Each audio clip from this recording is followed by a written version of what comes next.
नमस्कार, स्वागत है आपका कमोडिटी फटाफट में, जहां हम आपके कमोडिटी से जुड़े तमाम सवालों के जवाब देते हैं। आपके पास कोई भी सवाल हो तो आप अपना नाम, अपने शहर का नाम, फिर कमोडिटी से जुड़े अपना सवाल भेजें। हम इस शो में आपके सभी सवालों के जवाब देने की कोशिश करेंगे। हमारा नंबर है 9136934065। इस नंबर पर आप हमें अपने सवाल व्हाट्सएप करें। बिना नाम, बिना शहर के नाम के कोई भी सवाल नहीं भेजे और सिर्फ कमोडिटी से जुड़े हुए सवाल भेजे। आज हमारे साथ दो मेहमान हैं जो आपके सभी सवालों के जवाब देंगे। मानव मोदी हैं मोतीलाल ओसवाल से, अजय केडिया हैं केडिया कमोडिटी से। आप दोनों मेहमानों का बहुत बहुत शुक्रिया। शुरुआत कर लेते हैं क्रूड से। आज नरमी दिख रही है यहाँ पर। केडिया जी, क्या ये नरमी आगे भी दिखेगी? और ऑप्शंस में कुछ अगर मौके दिख रहे हैं तो ट्रेडर्स के लिए वो भी बता दीजिए शाम के सत्र के लिए। नमस्कार सुमन जी। नमस्कार। डेफिनेटली अगर कच्चे तेल की बात करें तो कल के सेशन में हमने एक लास्ट मोमेंट पे एक जंप जरूर देखा, जिस दिन से रेड सी एरिया में जो यहूदी अटैक हो रहा है ड्रोन का, उसकी वजह से सपोर्ट मिल रहा है। बट वहीं दूसरी ओर अगर हम चाइना, जापान, यूके, यहाँ से जो नंबर्स आ रहे हैं वो डिमांड, एनर्जी डिमांड को दबाव ला रही है। तो मार्केट काफी सीमित दायरे में ट्रेड कर रहा है। मुझे लगता है कि प्राइजेस में और गिरावट बढ़ सकती है। फ्यूचर पे भी बेचा जा सकता है 6500 पे, जो टारगेट 6380 का रहेगा। बट ऑप्शन बेहतरीन विकल्प रहेगा, जहां पे आपको 6500 का पुट लेना है 150 रुपए में। स्टॉप लॉस लगाइए करीबन आपको 90 रुपए का। टारगेट रहेगा कम से कम 280 से 300 रुपए का। आपकी यहाँ पे क्रूड ऑयल पुट खरीदने की सलाह है। 6500 के स्ट्राइक की पुट खरीदने की सलाह आपने दी है। आप बताएं मानव मोदी, कच्चे तेल पर आपकी राय क्या बन रही है? जी बिल्कुल। मेरे ख्याल से क्रूड में हम देखेंगे पिछले कुछ समय में week on week inventory number अगर देखेंगे तो काफी डिमांड कंसर्न्स रेज कर रहे थे, लेकिन पिछले हफ्ते की नंबर्स काफी अच्छे थे। आज जो इन्वेंट्री नंबर शेड्यूल्ड है रात को 9 बजे यूएस की तरफ से, वो इनलाइन विद एक्सपेक्टेशंस है। काफी अच्छी रिकवरी हमने कल के सेशन में देखी है। मेरे ख्याल से ये रिकवरी थोड़ी कंटिन्यू हो सकती है। 6450 के आसपास अगर भाव मिलते हैं तो हमें बाइंग के लिए थोड़ा एक रिलीफ रैली के लिए एक प्ले करना चाहिए। इमीडिएट रेजिस्टेंस जो है 6550 6600 के बीच में आता है, तो मेरे ख्याल से वो लेवल थोड़ा अच्छा होगा। वहां तक के लिए एक टारगेट के लिए बाइंग इनिशिएट करना चाहिए। 6500 का कॉल भी मेरे ख्याल से ठीक है। अगर किसी को ऑप्शन के लिए प्ले करना हो तो एक इमीडिएट टारगेट के लिए हम डेफिनेटली इंट्राडे बेसिस पे ट्रेड कर सकते हैं। गोल्ड और सिल्वर में मानव बताइए क्या करना चाहिए आज? किस तरह की चाल आपको दिख रही है यहाँ से गोल्ड और सिल्वर की? गोल्ड और सिल्वर दोनों में ही हम अगर देखेंगे तो पिछले 1-2 दिनों में काफी अच्छी हमने गिरावट आती हुई देखी है। चांदी में ज्यादा है। डेफिनेटली गोल्ड और इंडस्ट्रियल मेटल्स दोनों का ही प्रेशर हमने आता हुआ देखा है चांदी में, इसलिए वो इम्पैक्ट हमें ज्यादा दिखता है। मेरे ख्याल से रेट कट के जो एक्सपेक्टेशन जो डिले हो रहे हैं, साथ ही साथ कल के सेशन में यूएस कंज्यूमर कॉन्फिडेंस, उसके साथ जो कोर ड्यूरेबल नंबर आए थे, दोनों पॉजिटिव थे गोल्ड सिल्वर के लिए, लेकिन फिर भी हमें इतना ज्यादा इंपैक्ट दिखा नहीं। डॉलर इंडेक्स पे ध्यान रखना जरूरी है उन दोनों चीज में, क्योंकि नीचे से रिकवरी 50 बेसिस पॉइंट्स की ऑलमोस्ट हमने आज के सेशन में आती हुई देखी, 1-2 सेशन में। तो सेल का व्यू रहेगा दोनों में। गोल्ड मेरे ख्याल से 60 टू 200 के आसपास अगर मिलता हो तो वहां से बेच के काम करना चाहिए। 61,800 का एक बहुत अच्छा सपोर्ट है, वहां तक के एक टारगेट के लिए हमें बेच के काम करना चाहिए। चांदी में भी सिमिलर 7900 7800 के आसपास जो भाव मिलता है तो बेच के काम करना है। 7200 के आसपास का एक इमीडिएट टारगेट हमें दिखता है मे फ्यूचर्स के हिसाब से। आप केडिया जी, आप क्या सलाह देंगे शाम के सत्र के लिए? गोल्ड सिल्वर में किसी को ट्रेड करना है तो क्या करें? बिल्कुल। विश्व में मुझे लगता है कि सोने चांदी में आज शाम को इन्फ्लेशन के नंबर्स आने हैं, जिससे पहले मार्केट में कहीं ना कहीं मुझे लगता है दबाव कंटिन्यू रहेगा। कल परसों भी मैंने जैसे कहा था कि मार्केट में जब तक 62,500 के ऊपर गोल्ड नहीं निकलता है, हाई पॉसिबिलिटी कि हम 62,000 का लेवल तोड़कर डाउन साइड के अंदर लगभग 61,600 700 तक भी देख पाएंगे। तो आज के लिए मुझे लगता है कि 62,200 250 के करीब बेच के चलिए, 62,500 का स्टॉप लॉस रखिए। 61,850 तक का लेवल हम गोल्ड में देख पाएंगे। वहीं अगर चांदी की बात करें तो चांदी मार्च वायदा अब 69 के नीचे आ चुका है, जबकि मई में भी देखें तो हम दबाव कंटिन्यू बढ़ रहा है। तो मई में 71,000 के करीब जो भी मिले बेच के चलिए, 71,700 का स्टॉप लॉस रखिए। इमीडिएट टारगेट तो 70,000 का है, बट मुझे लगता है कि नीचे में 69,500 तक का भी लेवल मिल जाएगा। एक चीज ध्यान रखिए, शाम को यूएस के जो इन्फ्लेशन के नंबर आएंगे, ये आगे की रणनीति तय करेंगे। तो वॉल्टिलिटी बढ़ सकती है, बट एज ऑफ नाउ मुझे लगता है कि सोने और चांदी दोनों में ही गिरावट के साथ मार्केट मूव करेगा। चलिए, तो गोल्ड सिल्वर के बाद अब बेस मेटल्स की बात कर लेते हैं। केडिया जी, क्या पसंद है आपको मेटल्स में आज? देखिए बेस मेटल की अगर बात करें तो चाइना ने जितने भी एफर्ट्स लिए उसके हिसाब से तो काफी मेटल खास करके कॉपर जिंक काफी अच्छे लगते हैं।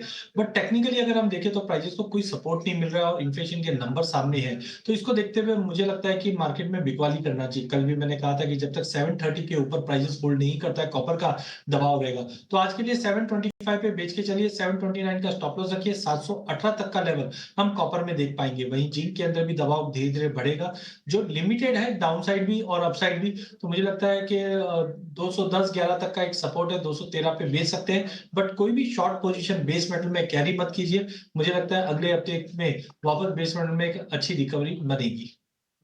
आप बताइए मानव, आपको क्या पसंद है बेस मेटल्स में शाम के सत्र के लिए आज? जी बिल्कुल, बेस मेटल्स में काफ़ी सारे इंपॉर्टेंट इवेंट्स हैं। अगर हम ध्यान रखेंगे, चाइना की तरफ से स्टिमुलस मेजर्स तो बिल्कुल ही न्यूज़ आ रहे हैं, लेकिन आज के समय में यूएस जीडीपी नंबर्स हैं जो बहुत ज़्यादा इंपॉर्टेंट होंगे। पिछले जो 3.1% के नंबर्स आए थे, उसके साथ-साथ आज के एक्सपेक्टेशन 3.3% के हैं। तो अगर यही इनलाइन नंबर्स आते हैं तो थोड़ा बहुत इम्पैक्ट डॉलर इंडेक्स का हमें बेस मेटल्स में आता हुआ दिखेगा। लेकिन सबसे ज़्यादा इंपॉर्टेंट है कल के इन्फ्लेशन और नेक्स्ट वीक के चाइना के जो एनुअल मीटिंग है ऑफिशियल्स की, उनके बाद क्या आउटपुट आता है वो थोड़ा इंपॉर्टेंट होगा। उसके बाद थोड़ा सपोर्ट शायद मिल सकता है। ओवरऑल जो हमें ट्रेंड है जिंक में बेच के काम करने जैसा लग रहा है। 212.50 के आसपास जो भाव मिले तो हमें सेल करके काम करना चाहिए। 214.50 का स्टॉप और 209 का टारगेट एक्सपेक्ट कर सकते हैं। कॉपर में अगर देखेंगे 730 का इमीडिएट जो है रेजिस्टेंस है, उसके ऊपर नहीं निकल पा रहा है। लेकिन इंट्राडे में रिलीफ रैली अगर किसी को प्ले करनी है तो मेरे ख्याल से 723 के आसपास एक इमीडिएट रिलीफ रैली के लिए खेल सकते हैं। ऊपर में 725 के टारगेट के आसपास ओवरऑल 730 का एक रेजिस्टेंस बनता है। चलिए अब एग्री मार्केट की कुछ चाल देख लेते हैं। आज जीरा देखिए 20 मार्च की एक्सपायरी वाला 24,410 पे बंद हुआ है, 1.25% की तेजी के साथ हल्की रिकवरी दिख रही है 2 दिनों में 9% टूटने के बाद। केडिया जी, क्या करना चाहिए जीरे में अब? देखिए जीरे की अगर बात करें तो क्रॉप साइज का जो डर है उसकी वजह से हमने पिछले 2 दिनों में अच्छी खासी गिरावट देखी। बट मुझे लगता है कि 65,000 का जब भाव था तब भी हमें क्लियरिटी थी कि इस बार क्रॉप साइज डबल रहेगी। बाद में हमने देखा कुछ फॉरवर्ड के कंसर्न्स की वजह से गिरावट आई है। तो मेरी सलाह है कि करंट लेवल से शॉर्ट की सलाह बिल्कुल भी नहीं है, क्योंकि जो प्राइस अभी दिख रहा है ये हम ऑलरेडी डिस्काउंट कर चुके हैं कि इतनी बड़ी क्रॉप रहेगी। गल्फ फूड से भी कोई बड़े एक्स्ट्रा ऑर्डिनरी डिमांड नहीं दिखी जिसकी वजह से प्राइसेस में गिरावट जरूर थी। पर मुझे लगता है 24,000 का एक धीरे धीरे बेस बन जाएगा। शॉर्ट अवॉइड कीजिए, 24 तक लेके चलिए। लिमिटेड अपसाइड 24,800 से 25,500 तक के लेवल दिख सकते हैं। धनिया और हल्दी, इन दोनों में क्या करें? हल्दी हालांकि अच्छी तेजी के बाद अब दायरे में दिख रही है, सुस्ती के मूड में है, 16,650 पे बंद हुई है। धनिया मामूली नरमी 8,000 के आसपास। क्या करना चाहिए इन दोनों काउंटर में केडिया जी? देखिए दोनों ही काउंटर में मुझे अच्छी खासी तेजी दिखाई देती है, बट ऑलरेडी पिछले 2 दिनों में हमने एक बड़ी रैली देख चुके हैं। तो मुझे लगता है ऊंचे भाव के चलते अराइवल प्रेशर और साथ में थोड़ा सा डिमांड में एक स्टेगनेंसी आ सकती है। तो खास करके हल्दी में जो हमने बड़ी रैली देखी है, तो मुझे लगता है कि ये 17,200 का की रेजिस्टेंट है, उसके ऊपर जाएगी नहीं। तो एक कॉन्ट्रा कॉल है एकदम, जो हमने 2-3 दिनों में अच्छी तेजी देखी है उसके विपरीत है कि 16,800 पे बेचिए, 17,200 का स्टॉप लॉस रखिए, 16,000 तक का एक टेक्निकल पुल बैक है। देखिए लॉन्ग टर्म फंडामेंटल काफी बढ़िया है, जो ऊपर में 20,000 का लेवल भी दिखा देंगे अगले 1.5-2 महीने में। बट टाइमिंग एक बड़ी रैली के बाद एक पुल बैक जरूरी है। वैसे ही धनिया में हमने देखा कि आज 8178 का हाई लगाने के बाद एक स्ट्रॉन्ग रिजेक्शन दिखा है टेक्निकली। तो आई थिंक जब तक 8,200 के ऊपर प्राइसेस फिर से नहीं जाता है, एक करेक्टिव डीप 7,800 से 7,850 तक का लेवल एक बार टेम्पररी वापस धनिया में देखने मिल जाएगा। चलिए, ग्वार सीड और ग्वार गम, ये दोनों काउंटर काफी दायरे में दिख रहा है। इन दोनों काउंटर की चाल किस तरह की दिख रही है केडिया जी? क्या करना चाहिए यहां से ग्वार में? और देखिए गवार सीड गवार गम में फंडामेंटल में कोई मेजर चेंजेस नहीं है। पिछले 3-4-6 महीने में हमने देखा कि जहां पे हमने कंटिन्यू 4 साल से प्रोडक्शन में कमी देखी है, एक्सपोर्ट में भी लमसम मिला जुला ही रहा है, बट कैरियर स्टॉक काफी हद तक कम हो चुका है, बट उसका रिफ्लेक्शन प्राइसेस पे अब तक नहीं आया। 1 तारीख को जयपुर में एक गवार कॉन्फ्रेंस भी है जहां से कुछ अपडेट आने की उम्मीद है। बट टाइमिंग जैसे मैंने पहले भी कहा था कि 5250 के नीचे प्राइसेस सस्टेन नहीं करेंगे, और टाइमिंग हायर साइड पे 5500 के ऊपर भी जाता हुआ दिखाई नहीं दे रहा। तो एक दायरा बना हुआ रहेगा। ट्रेड के लिहाज से 5280 पे लीजिए, 5200 का स्टॉप लॉस रखिए, 54-20 का टारगेट रहेगा। वहीं गम में रेशियो के हिसाब से थोड़ा स्ट्रॉन्गनेस दिखाई दे सकता है।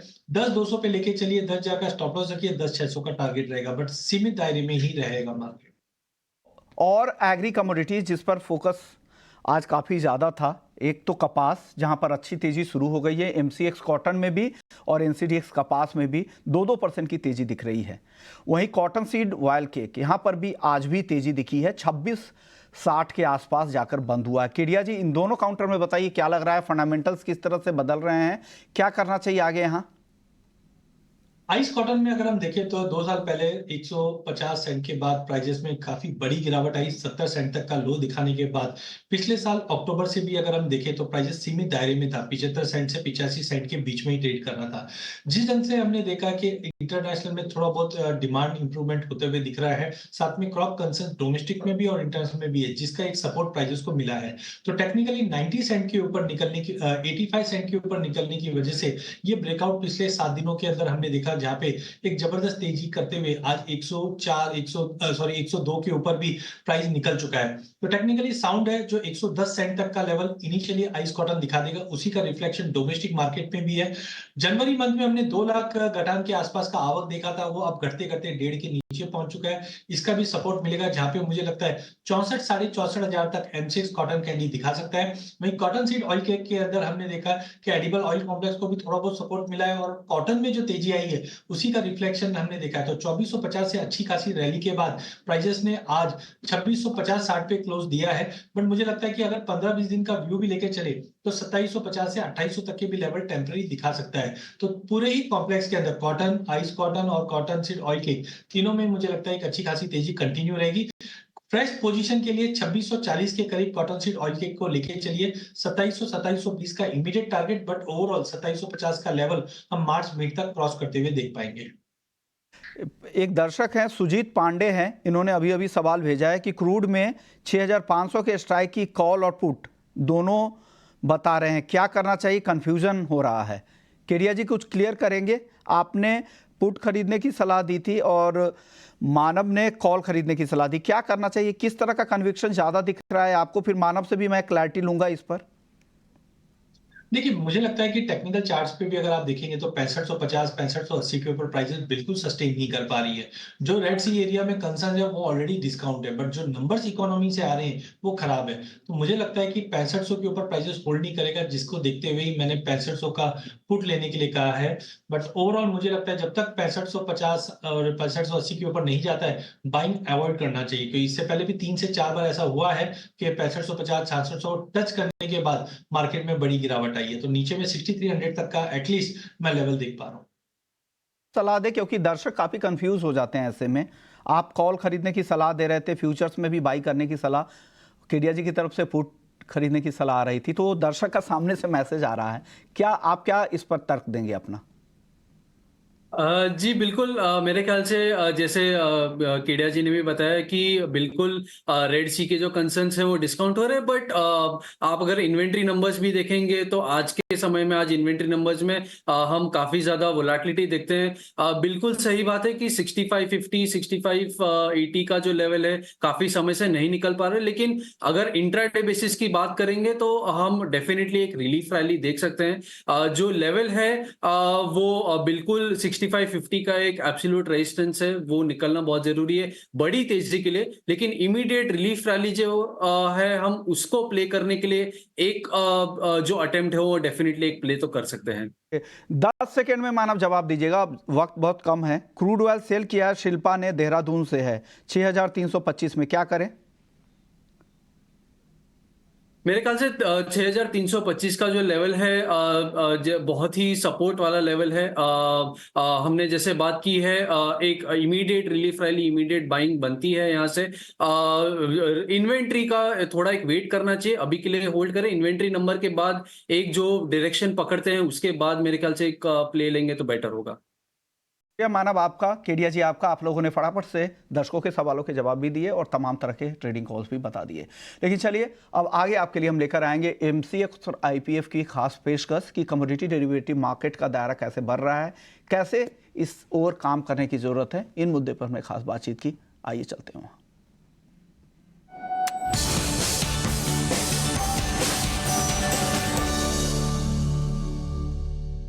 नमस्कार, स्वागत है आपका हमारी एक खास पेशकश कमोडिटी के सवाल में। MCX, ET Now स्वदेश और इन्वेस्टर प्रोटेक्शन फंड मिलकर आपके लिए आज एक खास पेशकश लेकर आया है सोने चांदी को लेकर। सोने चांदी में जितने भी पार्टिसिपेंट्स हैं, चाहे वो ट्रेडर हो या फिर हेजर्स हो, ज्वेलर्स हो, रिटेल निवेशक हो, उनके लिए क्या क्या यहाँ पर विकल्प मौजूद है और कैसे वो इन विकल्पों का इस्तेमाल कर सकते हैं। चलिए, हमारे साथ दो खास मेहमान भी हैं जो आज आपको इन प्रोडक्ट को समझने में मदद करने वाले हैं। हमारे साथ MCX के बुलियन हेड शिवांशु मेहता जी हैं और हमारे साथ चिंतन मेहता हैं जो अवांस होल्डिंग के CEO हैं। आप दोनों मेहमानों का बहुत बहुत शुक्रिया। सबसे पहले चिंतन, आपके पास आते हैं। पहला सवाल मेरा होगा, जो रिटेल निवेशक होते हैं सोने चांदी में उनकी काफ़ी दिलचस्पी होती है, तो उनके लिए क्या क्या प्रोडक्ट एक्सचेंज के प्लेटफॉर्म पर अवेलेबल है, उन प्रोडक्ट की बारीकियां बताएं ताकि इन्वेस्टर जब आएँ उस प्लेटफॉर्म पे तो उनको समझ में आए कि क्या क्या कॉन्ट्रैक्ट्स हैं, उनकी क्या खूबियां हैं, कैसे वो इसका इस्तेमाल कर सकते हैं। इंडियन एक्सचेंज पे अगर आप देखो तो ये बहुत अच्छा है कि हर कैटेगरी के इन्वेस्टर, ट्रेडर के लिए साइजिंग अवेलेबल है और काफ़ी छोटे से छोटे लॉट से बड़े लॉट के लिए अवेलेबल है। जैसे आप अगर गोल्ड की बात करें तो गोल्ड किलो बार है जो 1 किलो का प्रोडक्ट है। गोल्ड 100 ग्राम्स है जो 1 kg मीन्स 100 ग्राम का बार है, जिसको गोल्ड मिनी बोला जाता है। गोल्ड पेटल है जो 1 ग्राम का कॉन्ट्रैक्ट है, बिल्कुल। और गोल्ड गिनी है जो 8 ग्राम का कॉन्ट्रैक्ट है। तो ये बहुत ही अच्छा साइज कवर करता है। और जो रिटेल इन्वेस्टर होते हैं तो ऑब्वियसली उनका जो नॉलेज होता है वो लिमिटेड होता है और वो एवरेज से काम करना चाहते हैं। तो जब उनका डिनोमिनेशन छोटा है तो उनकी प्रॉफिट की प्रोबेबिलिटी बहुत बढ़ जाती है। बिल्कुल। और जो रिस्क कवर, जिनको रिस्क लेना आता है या जिनको प्रोडक्ट के बारे में नॉलेज है, तो उनके लिए 1 किलो का जो प्रोडक्ट है और 100 ग्राम का जो प्रोडक्ट है वो बहुत अच्छा रहता है, क्योंकि वो हेजिंग के लिए या फिर उनको ट्रेडिंग के लिए काफ़ी ठीक हो जाता है। तो रिटेल के साइड से गोल्ड गिनी और गोल्ड पेटल, ये दो प्रोडक्ट बहुत अच्छे हैं और एक्सचेंज के ऊपर बहुत अच्छा वॉल्यूम अवेलेबल है, बहुत अच्छी डेप्थ अवेलेबल है। तो ऐसा भी नहीं है कि उनको अगर एक साथ बहुत सारे यूनिट लेने हैं उसके तो उसे नहीं मिले या एग्जिट ना मिले।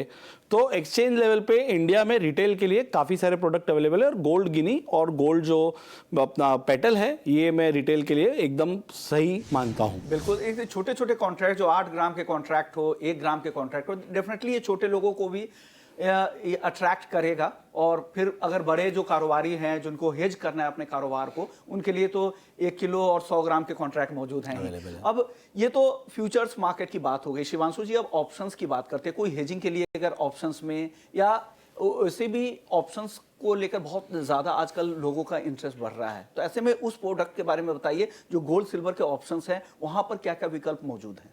कमोडिटी के अंदर फ्यूचर्स का तो काफ़ी अरसे से एक प्रेजेंस रहा है और फ्यूचर्स जो एक ज्वेलर या बुलियन ट्रेडर है उस फ्यूचर्स के ज़रिए अपने आप को हेज कर सकता है, यानी कि no profit no loss. Options जो हैं वो एक नई चीज़ लाते हैं, एक नई पॉसिबिलिटी कि आप एज ए ज्वेलर अपनी डाउन साइड को एक इंश्योरेंस प्रीमियम देके हेज कर सकते हैं। जो आपकी एडवर्स प्राइस मूवमेंट है वो तो हेज हो गई इंश्योरेंस प्रीमियम देके वन टाइम, लेकिन फेवरेबल साइड आपकी ओपन रहती है, तो आप अपने आप को हेज भी कर पाते हैं और अपने प्रॉफिट साइड में ओपन भी रह पाते हैं। तो इस फ्यूचर और ऑप्शन के कॉम्बिनेशन से एक तो कैपिटल का यूज़ बहुत एफिशिएंट हो जाता है, यानी कि आपने एक प्रीमियम दिया और आपकी एक साइड प्रोटेक्ट हो गई, और आपकी जो इन्वेंट्री, अनसोल्ड इन्वेंट्री रहती है हमारे जो ज्वेलर भाई हैं उनके यहाँ पे स्टोर्स में, तो वो इन्वेंट्री का जो डाउन साइड है वो पुट ऑप्शंस के ज़रिए उसे हेज कर पा रहे हैं। बिल्कुल। इससे अलावा एक नई जो पॉसिबिलिटी और जो नई जो एक इमर्जिंग टेक्निक लोग यूज़ कर रहे हैं, लिस्टेड ज्वेलर्स भी यूज़ करते हैं MCX पे, वो ये है कि फ्लेक्सिबल प्राइसिंग दे पाते हैं ऑप्शंस के ज़रिए। फॉर एग्जांपल अक्षय तृतीया चल रहा है या दिवाली का टाइम पीरियड है, तो वो एक 15 डेज या 1 मंथ के पीरियड में बोलते हैं कि आज का प्राइस या इस विंडो ऑफ टाइम का जो लोअर प्राइस होगा वो ज्वेलर कस्टमर को ऑफर कर पाता है, क्योंकि वो पुट ऑप्शंस का इस्तेमाल करके यही, जैसा मैंने समझाया, अपनी डाउन साइड को प्रोटेक्ट कर लेता है।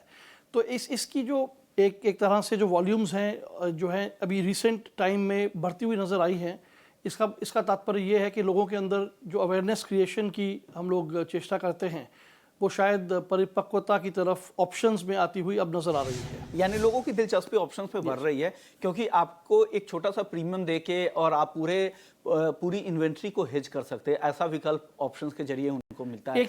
एक चीज़ और विश्व मोहन जी इसमें यह है कि जो राइटर हैं ऑप्शन के, फॉर एग्जांपल जो फिजिकल माल रख के ट्रेडिंग करते हैं, तो वो जो फिजिकल गोल्ड या सिल्वर बार्स के अगेंस्ट ऑप्शन लिखते हैं, तो वो प्रीमियम को कमाते हुए अपनी इन्वेंट्री को मोनेटाइज कर पाते हैं। तो वो भी अपने आपको रिस्क फ्री कर रहे हैं और मार्केट को लिक्विडिटी प्रोवाइड कर रहे हैं। और वो रिस्क फ्री इसलिए हैं बिकॉज उनके साथ जो हेजिंग के लिए माल फिजिकल पड़ा है, तो स्पेकुलेटिव भी नहीं है और हेजिंग भी। जी। बिल्कुल। चलिए, एक सवाल भी है, राहुल गाजियाबाद से इन्होंने सवाल भेजा है। इनका सवाल है, ये क्वालिटी की बात तो वो समझ गए कि किस तरह की क्वालिटी, यहाँ पे क्वालिटी को लेकर चिंता की कोई बात है नहीं, एलबीए में या फिर आपके अप्रूव जो इतने भी रिफाइनर्स हैं वहाँ से ये डिलीवरी होती है। लेकिन डिलीवरी के चार्जेस के बारे में जानना चाह रहे हैं। एक कॉमन मैन अगर एक्सचेंज के प्लेटफॉर्म पे मान लिया हो, उन्होंने फ्यूचर्स में यहाँ पे भागीदारी ली, उनको लग रहा है कि नुकसान होना है, तो अच्छी बात है कि आप डिलीवरी ले लें उसका पूरा पैसा भर के। तो डिलीवरी के चार्जेस क्या रहते होंगे, ये जानना चाह रहे हैं राहुल जी। चार्जेस का तो जहाँ तक सवाल है वो बिल्कुल नाम मात्र होते हैं, नॉमिनल होते हैं। केवल जो उसकी जो वॉल्टिंग चार्जेस रहते हैं बार्स के, वो रहते हैं। और बिफोर दैट इससे ज़्यादा इम्पोर्टेंट जानना ये है कि जो आप जब डिलीवरी लेते हैं एक एक्सचेंज के ज़रिए, तो आपका जो फ्यूचर्स कॉन्ट्रैक्ट होते हैं उनके एंड में, आपने मुझे प्रोसीजर पूछा, तो उनका जो एंड में स्टैगर्ड डिलीवरी पीरियड आता है 5 दिन का, उन 5 दिनों में हर रोज़ जो मार्केट है वो एक स्पॉट मार्केट की तरह उसमें सहूलियत मुहैया की जाती है कि डेली डिलीवरी होती है। डेली उसके अंदर जो है फाइनेंशियल सेटलमेंट भी होती है और कमोडिटी का पे इन पे आउट भी होता है। Okay, right. तो जहाँ तक चार्जेस का सवाल है, वो तो 35 रुपये पर बार सिल्वर के अंदर चार्जेस हैं, और गोल्ड की जो किलो बार है उसके अंदर भी यही है, और 100 ग्राम में 3.5 रुपये पर बार हैं। ओके। एक प्रजापति कानपुर से हैं, वो छोटे कारोबारी हैं, तो ये जानना चाह रहे हैं कि अगर हेजिंग के लिए अगर चिंतन अगर वो प्लेटफॉर्म का इस्तेमाल करते हैं, एक्सचेंज के प्लेटफॉर्म का, तो उसकी कॉस्टिंग अमूमन पूरे कारोबार पे कितना होता होगा? आधे 1% के आसपास रहता होगा जैसे मुझे लगता है। नहीं, कॉस्टिंग अपने यहाँ पे इंडिया में बहुत ही कम है। जैसे कॉस्टिंग अगर आप बोलो तो एक तो देखो उनको मार्जिन देना पड़ेगा, तो मार्जिन डिपेंड अपॉन होता है कि वॉलेटिलिटी और वार मार्जिन जितना निकालता है जो एक्सचेंज कैलकुलेट करके देता है। तो गोल्ड सिल्वर दोनों के अंदर 10% से लेके 15% के बीच में का मार्जिन अप्लाई होता है। तो पहले तो उनको वो रखना पड़ता है। और ट्रांजैक्शन चार्ज और जो बाकी गवर्नमेंट ने चार्ज ली होती है, उसके अलावा वो जिस मेंबर ब्रोकर से काम करते हैं उनका ब्रोकरेज जो उनको कॉस्ट लगता है, that is completely depend upon उनका प्रोफाइल क्या है, उनका अरेंजमेंट उनके ब्रोकर के साथ क्या है। बट मुझे नहीं लगता आज के दिन में किसी की भी कॉस्टिंग, अगर ट्रांजैक्शन कॉस्ट और सब कुछ भी मिला लो, तो 0.25% से ज़्यादा किसी का कुछ आता होगा एवरेज में। 0.25% से 1% से बीच में के ज़्यादा का किसी का कॉस्टिंग नहीं आता होगा। एक और सवाल परवीन का है, पुणे से हैं। ये मार्जिन के बारे में जानना चाह रहे हैं कि अगर ये फ्यूचर्स मार्केट में अगर एंट्री करते हैं, है छोटे कारोबारी है, छोटे ज्वेलर है, तो मार्जिन के बारे में पूछे कितनी मार्जिन देनी पड़ती होगी शुरुआत में? शिवांशु जी, आपसे ये मेरा सवाल होगा। जी हाँ, देखिए, टिपिकली आप एक मार्जिन आप अज्यूम कर सकते हैं कि अराउंड 9.25% गोल्ड के अंदर और लगभग 13% के करीब सिल्वर के अंदर आप इनिशियल मार्जिन, ये इसके अंदर initial plus ELM, extreme loss, इसमें इनिशियल मार्जिन और ईएलएम दोनों आ गए। 1.25% ईएलएम रहता है, और over and above time to time अगर एक्सचेंज एडिशनल मार्जिन इसमें इंपोज करे तो वॉलेटिलिटी के हिसाब से ये तो चेंजेस होते इसे दिन में कई बार कैलकुलेट किया जाता है, सिस्टम ड्रिवन होती है ये चीज़। और भी कोई जो हमारे हेजर्स जो आपको देख रहे हैं, शिवांशु जी, 1 मिनट में एक छोटा सलाह अगर उन लोगों को कुछ और दे पाएं आप तो। नहीं, मैं यही समझता हूँ कि देखिए, ऑर्गेनाइज तरीके से एक हेजिंग या रिस्क मैनेजमेंट करनी चाहिए एक्सचेंज के प्लेटफॉर्म्स पे।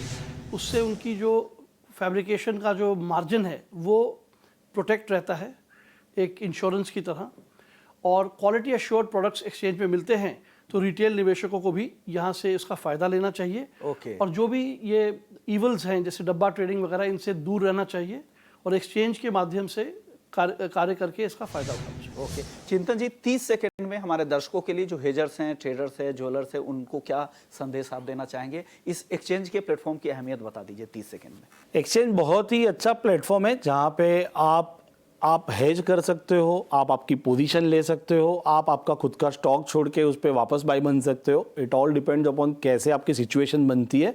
बट मैं बोल सकता हूँ यहाँ पे बहुत सारी प्रोबेबिलिटी है, बहुत सारे मेथड्स है, आप जहाँ पे आपके पैसे बचा भी सकते हो और पैसे कमा भी सकते हो। तो आपको वाइजली उसको यूज़ करना चाहिए, और इसके ऊपर स्पेकुलेशन जितना कम करें तो उतना आपके लिए ठीक है overall, otherwise it's a wonderful thing to have. Okay बिल्कुल, यानी अटकलबाजियों पे ध्यान ना दे, सट्टेबाजियों पे ध्यान ना दे, सिर्फ ट्रेडिंग के तौर पे इस प्लेटफॉर्म को ना देखे, इसको इन्वेस्टमेंट के तौर पर, हेजिंग के तौर पर, अपने कारोबार को कैसे बेहतर दिशा दे सकते हैं इस प्लेटफॉर्म के तौर पर इसका इस्तेमाल करें। शुक्रिया चिंतन आपका, शिवांशु जी आपका, आप लोग आए हैं हमारे स्टूडियो में, तो इस खास पेशकश को यहीं समेटते हैं, लेकिन बाकी खबरों के लिए आप बने रहिए हमारे साथ।